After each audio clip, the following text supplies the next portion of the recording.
All right. I woke up this morning with this annoying and mind troubling call, about some things that international students have been going through in this country, and it's quite alarming how, despite all effort put together to make this information get to the right people that it needed to get to, um, so far, I don't think I've gotten a call from these people to ask questions about what this show is about or what is actually going on. Maybe they have come in time with what is going on and all that. I don't know, but I I want to beg everyone who is seeing this show, if you have direct contact on how to get through to these people, please.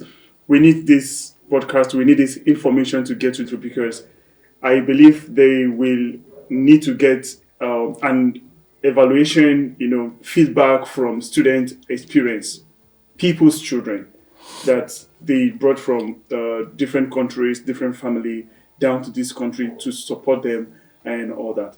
Join me as we dive into this most um, intriguing moment of this show. This is 101 with Prince Malzi. Sit back, relax, and enjoy the show. Now, we always do our ritual whenever we come on this show, and this ritual is subscribing. If you have not subscribed to this channel, please, I ask you to do that now. We count on all the subscriptions that we can get to keep this show running. Please like, share to your friends, and let them get informed on what is going on. For those who are believing to travel abroad for further education, they need to understand what is going on and how they can survive in whatever challenge facing them. All right. So in the studio with me to talk about this whole topic today, episode 4 of student experience, I have Posa Yeah, and I have Najib. Najibullah in the studio. Please, you're welcome. So I will give you this moment to briefly introduce yourself, to the audience. You talk to this camera over there and then tell us who you are, what you do, where you're from, and all that. Please, over to you. Okay, first of all, hello to you and hello to all your viewers that they are watching right now, and hello to your guest. So my first name is Ziaul Haq and my last name is Parsa Karimi. So feel free, you can call me Parsa. Okay. So where are you from? I'm from Afghanistan and from Samangan City. So I'm here a student at Austanite University at the Computer Science faculty. This is my second year. Second year. Okay. Over to you. In the name of Almighty Allah, my name is Najibullah. My last name is Bakhtiari. I was born in Ghazni, Afghanistan, and I was living in Kabul, Afghanistan. Right now, I am in Astana city of Kazakhstan, and my major is electrical engineering. Electrical engineering. You're welcome on the show once again. Thank you, Bonnie. This show has been running for quite some time now. I think for like maybe 5 months now. I have been on this show, so I decided to take a journey episodes on international student experience in this country. Now, it might not only be just in this country. Maybe I might extend it to other countries. Where students will be able to share what they go through, academically, be able to tell us. Those that can join us online will be able to join us and share, so that students from different countries who plan to travel abroad will understand what goes on in that country, what people face, because most times what you see online is not what you come to experience. Because I know I saw a lot of things on social media, on some schools' websites and all that, and then coming here is something different entirely that I am experiencing. So this series will go for a long time alongside with other, topics I may be treating with other people and all that. So let's go into the first question I have for you guys. So the first question is,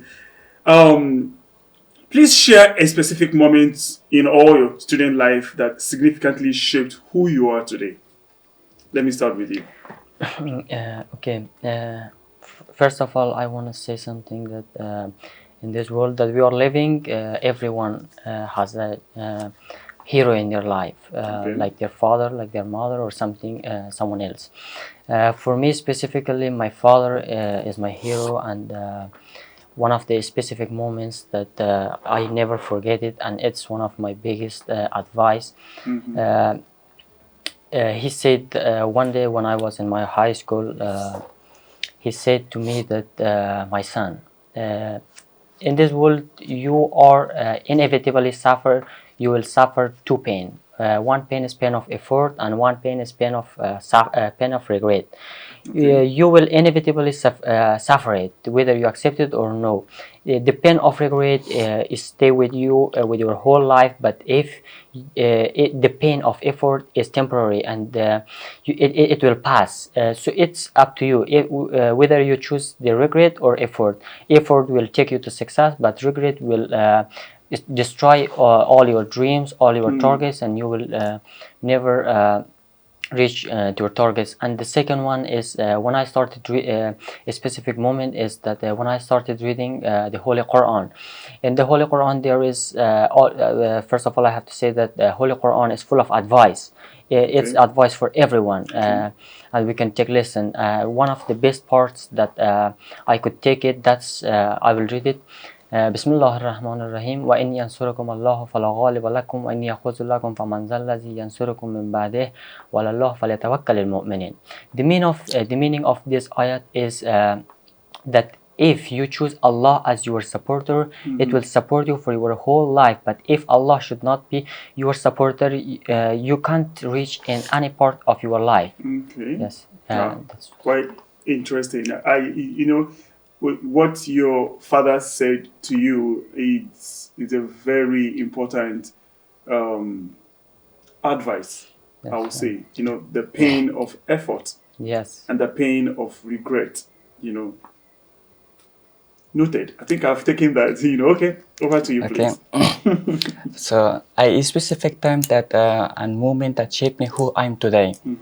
When I was 14 years old, one day my father told me, Parsa, if you wanna success in your life, if you wanna become famous, if you wanna achieve your goals, you must do your best and never give up.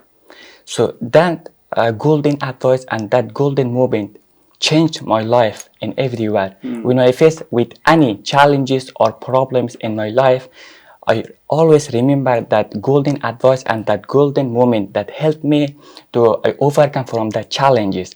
When I moved to Kazakhstan for a study, I faced with a lot of challenges and problems. So that golden advice from my father that I heard from my father helped me to overcome from the challenges, and I always remember that challenge, and I will never forget that. That's it. Interesting. Okay, so let's move on.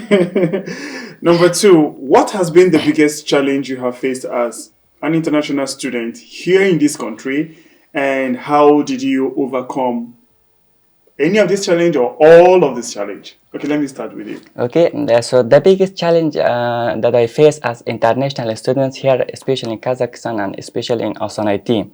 So when I moved to Kazakhstan for a study, the only biggest challenge that I faced, it was about adapting new education system. Okay. We will see the difference between my country and here, especially Ausanity. For example, I can see in Afghanistan we have to study prayer 60 credit, but here, especially in Ausanity, we have to study 80 credit. So we will see the difference between Kazakhstan, especially Ausanity, and Afghanistan in my country. So on that time, it was the biggest challenge for me. Yeah, but how I overcome from that challenge? I overcome from the challenge by working hard and never stop. Also, I came here, it was too late. I had missed a lot of lessons that I had to work more than my classmates and my friends. But Alhamdulillah, nowadays I don't have any biggest problems and challenge. Yeah, of course, and I Okay. overcome it. Okay, how about you? To be honest, for me also one of the biggest challenges that I have faced, like when I moved to Kazakhstan, there was two biggest challenges that I have faced. One of them was the education system, and one of them was related to problems related to living in here.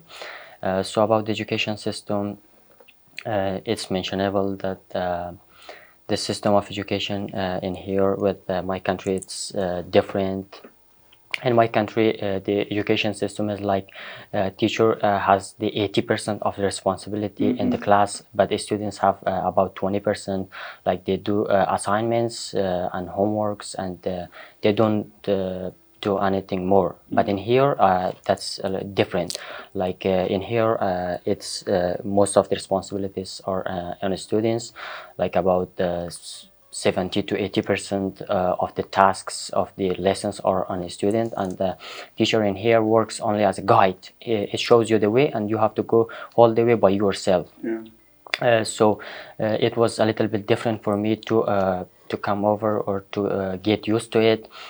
So this was one of the challenges, and the other challenge that I have to mention it that most of my friends.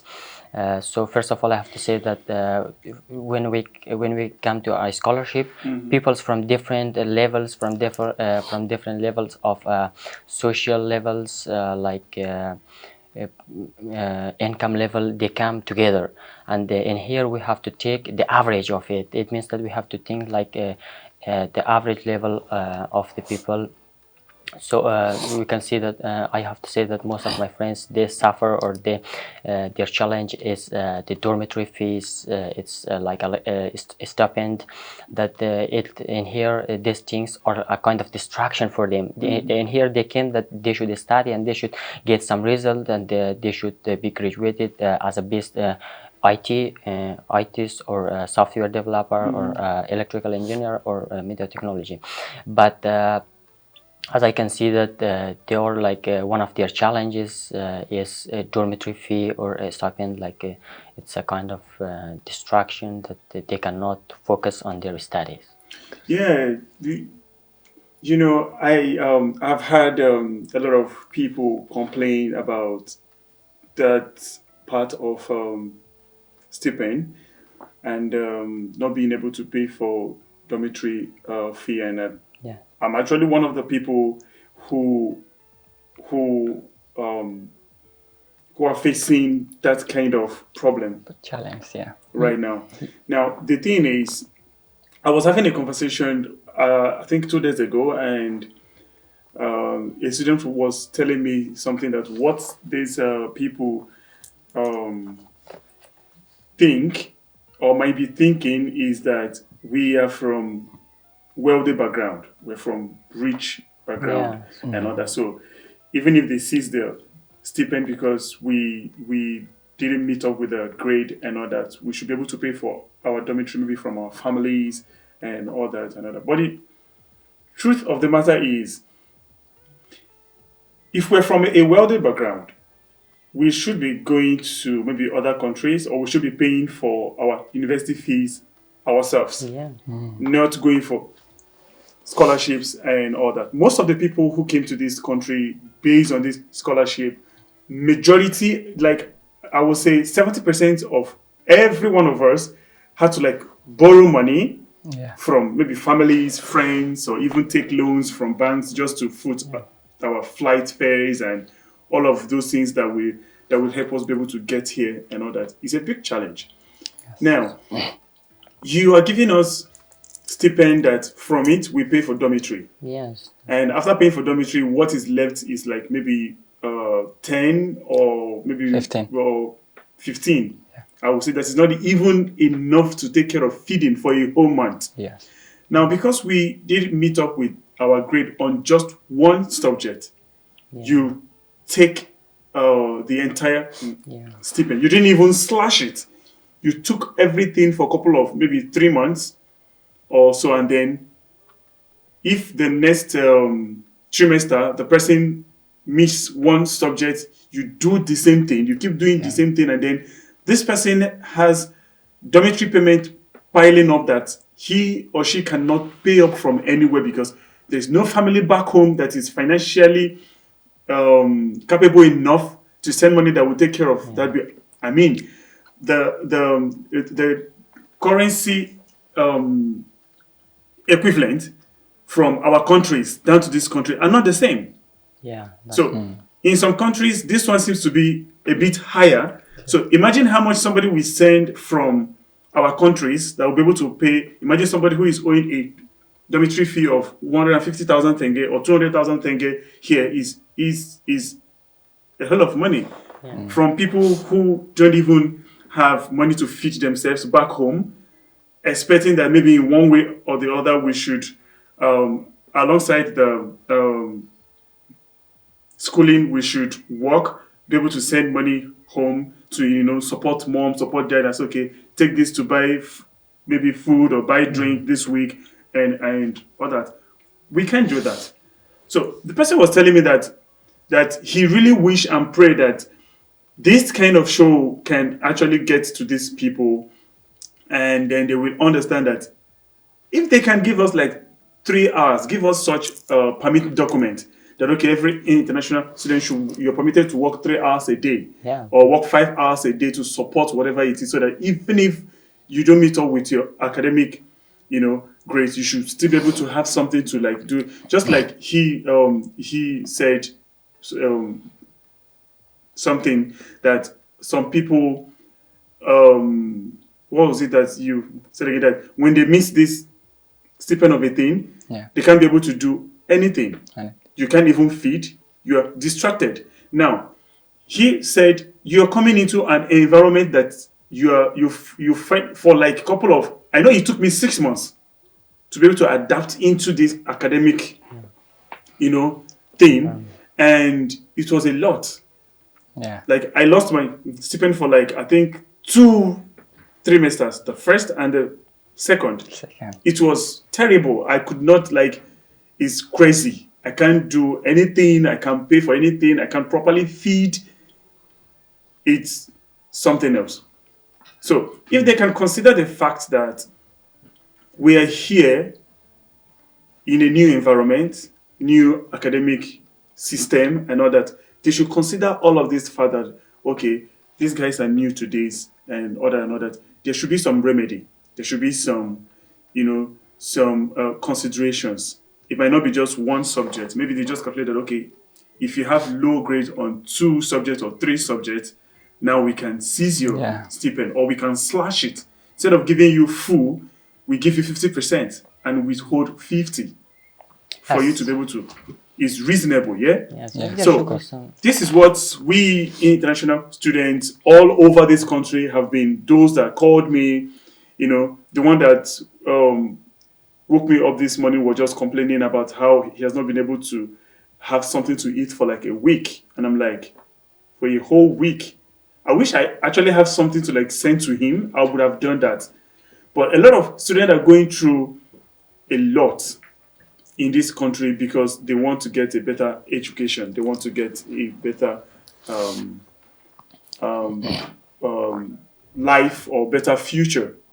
Yeah, that's So we are begging, please, if you're seeing this podcast, if you're seeing this video streaming anywhere, and you have access to share to the right people that can actually see this and hear our cry or our complaint, please send it forward to them and let them consider all of these evaluations we're giving, all of these reviews we're giving that we're facing as international students, to give room for other people to actually, have this belief that, okay, they can actually come into this country and have a good life, have good education, and move on with whatever dream and vision that they have. Okay, so we continue. Number 3 question, how do you balance academic responsibilities with personal life and extracurricular activities? Let me start with you. Okay, you mentioned very good question. How I balance between my personal life and my academic responsibility. So if I say in one word, by having a good strategy or by having a good plan, short-term plan and long-term plan, we'll be able to balance between our personal life and academic responsibility. So also I have a schedule for my life, or a schedule for my daily, weekly and monthly. So I balance between my personal life and my academic responsibility. I spend my time with my family, and with my friends. Okay. We do exercise, we go to play football, and I enjoy spending time with my family and my friends. And on other hands, I spend my time by improving my skills on coding skills on my major. So by studying hard, by listening to all professor lectures that help me. So I have a schedule, a good schedule, and also I have a short-term plan for my future, and also I have a long-term plan for my future. So it helped me to balance between my personal life and my academic life. So that's it. Over to you. This is a very important questions that for balancing between academic responsibilities and personal life. I have three basic rules. The first one is time management. Second one is prioritizing, and the third one is self-discipline. First of all, I have a time management, like I have a schedule and timetable for my daily, weekly, and monthly tasks to do. And also I have to mention that there are some tasks in my daily activities that some of them belongs to my academic tasks, and also some of them are related to my personal life that I am supposed. It means that I have to do it 100%. It means that are the tasks that I do it every day, and there are some tasks that I do it according to prioritizing. It means that according to deadlines and importance. Some of the tasks, homeworks, and assignments, they are important for me, and the deadline is near, so I have to do those tasks, and some of the tasks may delay. So this was about prioritizing, and also in the self-discipline. I stick to my plan, and I do it, and I get a very good result. Okay. So the next question here is, what are some of the most important lessons you have learned from your failures or setbacks as a student? Let me start with you. As I was in high school, one of the biggest challenges and the barriers that put me down, that was my courage. I didn't have courage to speak in public. I didn't have the courage to speak in crowd, like among students, like among teachers, among my friends.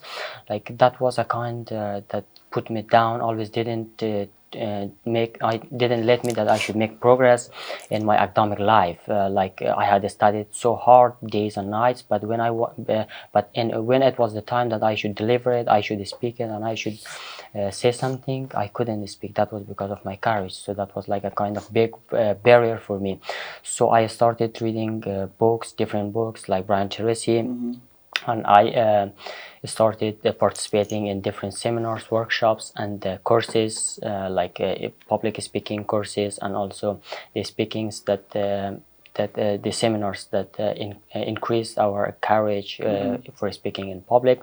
So and also I got progress, and the biggest lesson I got that people will judge you whether you are good or bad. They will say something to you, but we are not complete, and we have to do our best, and we must not most of the time we must ignore people's speech and say words.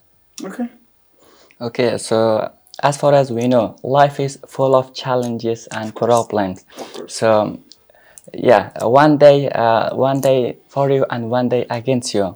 So one of the best lessons that I have learned from my failure and setbacks, it was about to be patient. I have to be patient because we know everything in this world is temporary. Even bad days and sleepless nights, even good days. Today you may have a problems or challenge. I promise it will be temporary.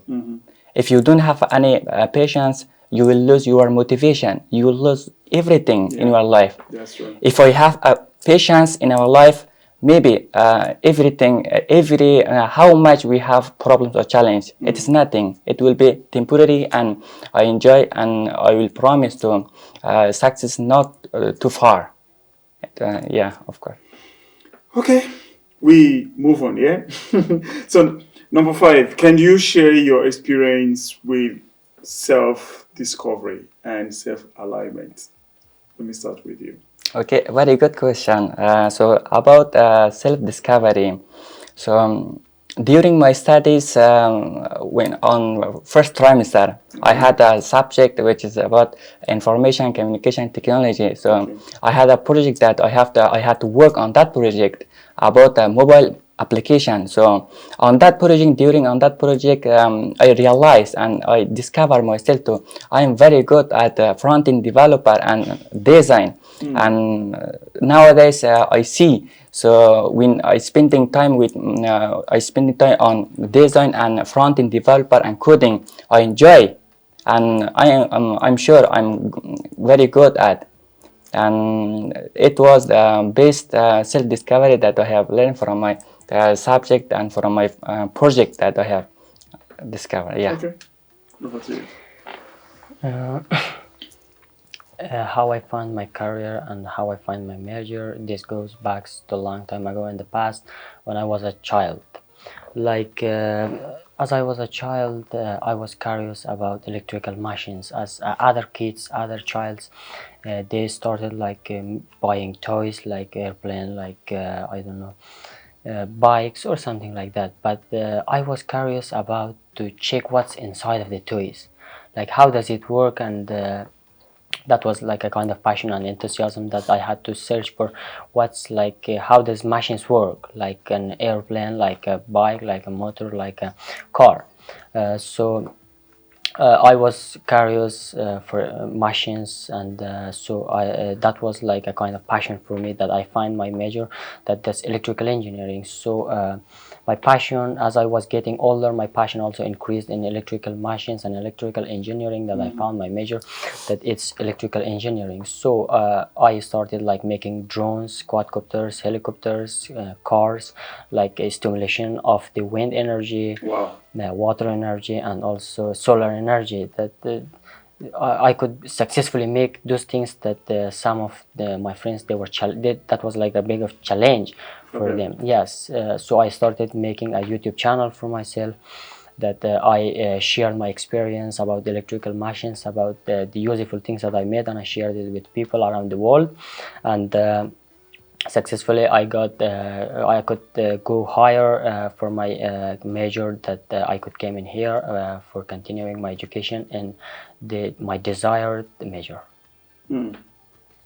Interesting. When you were saying something about, you took us back to when you were A child. a child.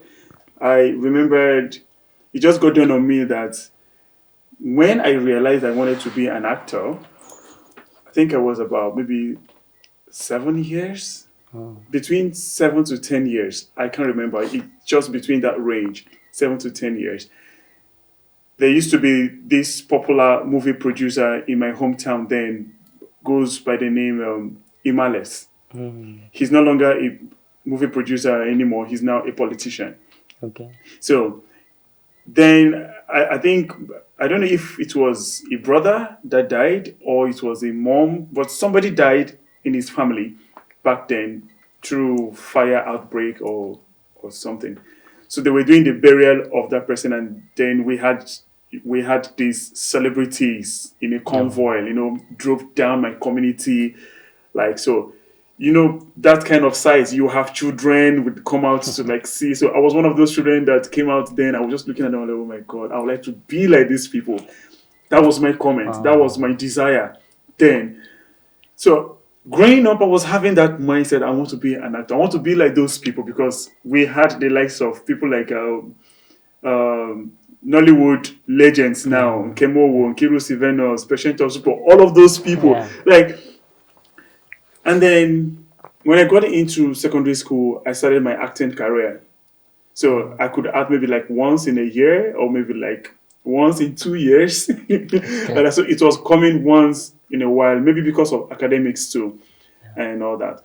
When I was in senior high school, I wrote my first script. I wrote my first script by myself without being taught. Nobody taught me how to write script. I wrote it like I was seeing some things on our drama novels. Then I'm like, okay, I think I can create something like this. So it was a drama novel a writer wrote that I looked at. I said, okay, I just did like copy and paste with the ideas I have in my head, just follow whatever that person did. I was able to write, and then I'm like, okay, I can actually write a script. That was how I started writing Amazing. today.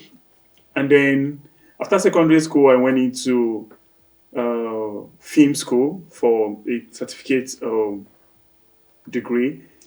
There, I realized that okay, I can not only act, I can write scripts, I can be a director, I can be, so the whole thing changed, and naturally, I just see myself as maybe I'm this kind of a person.